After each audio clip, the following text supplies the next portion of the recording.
You're listening to the Shar and Par Show, so fasten your seatbelts, because there's only one way to ride.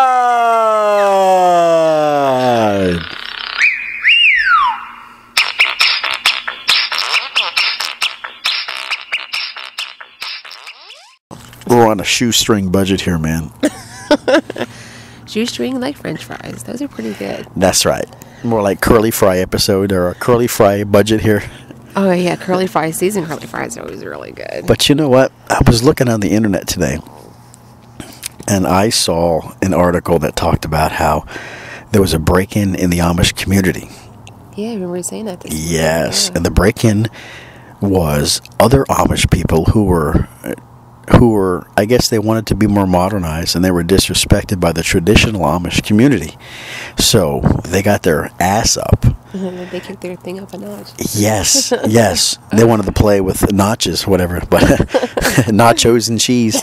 But they got their ass up of the traditional Amish for shunning them for being more modern, so they would break in to the Amish houses, the traditional Amish houses, and they would cut their beards off and cut the hair of the women.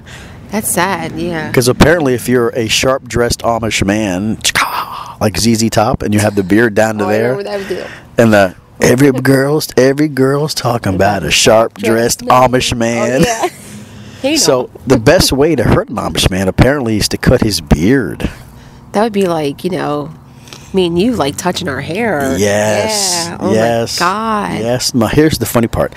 When I lived out in eastern state, closer to another Amish state, I won't give any details, there was an Amish shop there. An Amish shop? It was called the Bent and Dent. They had it on the Amish property. Listen now, I'm telling you. The Bent and Dent, that's great. It was called the Bent and Dent.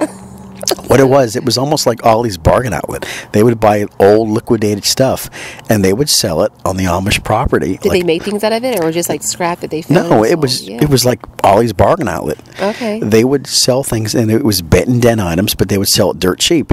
Now, I sound like Ebonics. When I was shopping there, I was shopping there, somebody brought up the conversation about how the Amish put ads in the newspaper for breeding. What do you think about breeding? Well, what kind of animal breeding? Yeah, I think about cats and dogs. Yeah. And humans are animals, aren't they?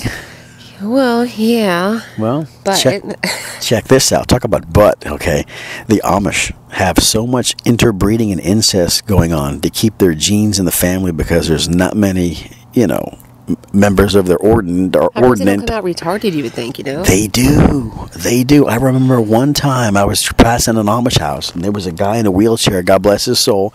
He was a cripple, he looked retarded, and a lot of that goes on. So guess what they do? They breed.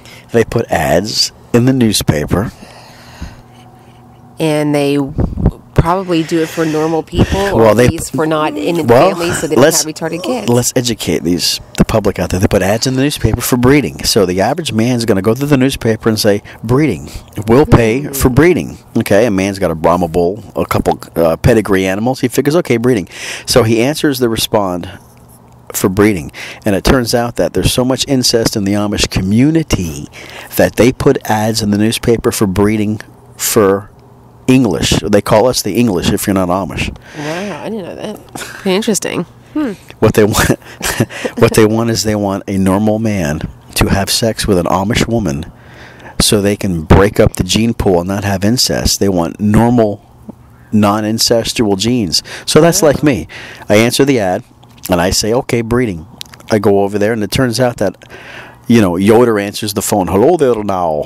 You're going to have sex with my wife. You're going to breed with her so we don't have incest in the genes. But when you go to make love to his wife...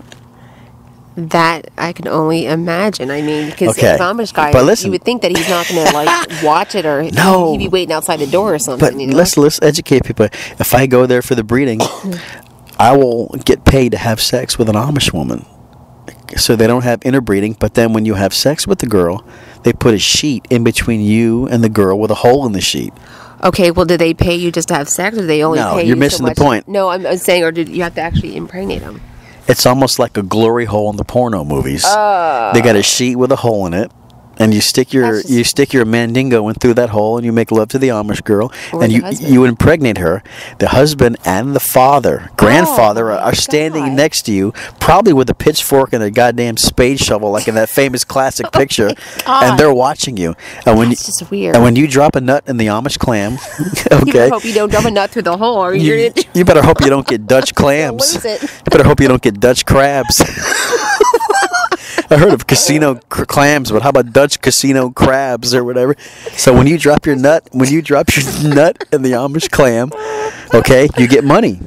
If she gets impregnated, you get more money. If it's a girl, you get more money than a boy because girls are breeders. Right. So when the baby's born, you get more money, and that's it. You sign a paper that you give up your rights to the child, and it now belongs to the Amish.